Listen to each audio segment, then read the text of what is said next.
మళ్ళీ మొదలెట్టాలి నేను తపస్సు. జపం చేస్తున్నప్పుడు మధ్యలో మాట్లాడినా, ప్రదక్షిణలు చేస్తున్నప్పుడు మధ్యలో మాట్లాడినా, తపస్సు చేస్తున్నప్పుడు కోపం వచ్చినా, లేక తపస్సు చేస్తున్నప్పుడు ఆహారం స్వీకరించినా ఆ తపస్సు అంతా నాశనం. ఇక మీద గుర్తుపెట్టుకోండి మీరు. నవగ్రహాల చుట్టూ ప్రదక్షిణ చేస్తూనే ఉంటాడు, మధ్యలో హలో ఏమిటి తపస్సు, ఏమిటి ప్రదక్షిణలో ఏం ఉపయోగం లేదు, ఒక్క పైసా ఉపయోగపడదు మనకి జీవితంలో. దానివల్ల ఏమీ లాభము లేదు.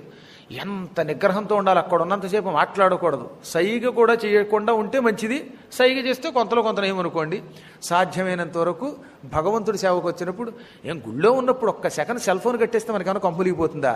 అది సెల్ కాదు తెలుసా, హెల్లు. నేను ఒకసారి రాశాను అవధానంలో పద్యం, సెల్లు కాదది ఒక్కప్పుడు హెల్లు కాని, హెల్లు కాదది పెరిగడి బిల్లు కాని, బిల్లు కాదది జేబుకు చిల్లు కాని, చిల్లు కాదది లైఫ్కు నిల్లు కాని అని. అంచేత ఎంత ప్రమాదం అది. అస్తమానం భగవంతుడి దగ్గర అభిషేకం చేస్తూనే ఉంటాడు, మాట్లాడుతూనే ఉంటాడు. చూస్తున్నాను నేను చక్కగా త్రయోదశి నాడు అభిషేకం చేయించుకుంటూ శని దోషం పోగొట్టుకోవడానికి. ఆ సమయంలో పనిలో పనిగా మాట్లాడితే నీ శని దోషం వాడికంట కడుతున్నావు, నీకేమో ఉపయోగం లేకుండా పోతుంది. వృధా ప్రయాస. సుస్పష్టంగా చూడండి, మళ్ళీ చెబుతున్నాను. ఉమాసంహితలో ప్రదక్షిణ సమయంలో మాట్లాడే మాట ఉత్తప్పటి కంటే ప్రమాదం తెచ్చిపెడుతుంది, ఆ ప్రదక్షిణని పాడు చేస్తుంది. అస్సలు దానివల్ల నీకు శక్తి రాదు. అభిషేకాదులు చేస్తున్నప్పుడు మాట్లాడే మాటలు, అభిషేకాదులు చేస్తున్నప్పుడు మనం మాత్రం చేయించుకుంటే కిక్కురు మనకుండా చూడాలట.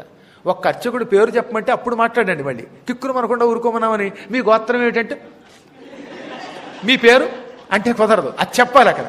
అనవసరంగా ఫోన్లో మాట్లాడద్దు. అలాగే జపతపాలు చేస్తున్నప్పుడు, జపమాల పుచ్చుకున్నప్పుడు కూడా ఎట్టి పరిస్థితుల్లో మధ్యలో మాట్లాడకూడదు. ఆ కాసేపు అన్నీ మర్చిపోవాలి.